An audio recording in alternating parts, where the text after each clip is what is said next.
ఏంటమ్మా వ్యవసాయంలో ఏ పనులు చేయాలని? సార్ న్యాచురల్ గా పంట పండించి ప్రజలకు అందించాలనేది నా లైఫ్ అంబిషన్. అచ్చా, ఎందుకు నీకు ఆలోచన వచ్చింది? అంటే ఇప్పుడు ఎక్కువ ఫెర్టిలైజర్స్ తో పండిస్తున్నారు కదా సార్, దానివల్ల మనుషులకి హామ్ అవుతుంది. అది నాకు చిన్నప్పటి నుంచి అనిపించేది.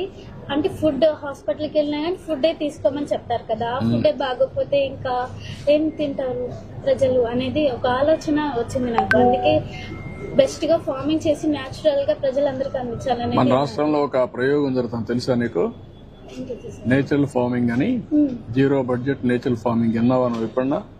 అంటే నార్మల్ గా పేరు విన్నాను కానీ దాని గురించి నాకు ఇంకా తెలియదు, తెలుసుకోవాలని ట్రై చేస్తున్నాను. అదే నీకు ఆ సబ్జెక్ట్ లో ఉన్నావు కాబట్టి ఇక్కడ ఏంటంటే ఎరువులు వేయకుండా, క్రిమి సంహారక మందులు కొట్టకుండా అన్ని కూడా నేచర్ గా పండించి ఆ పంట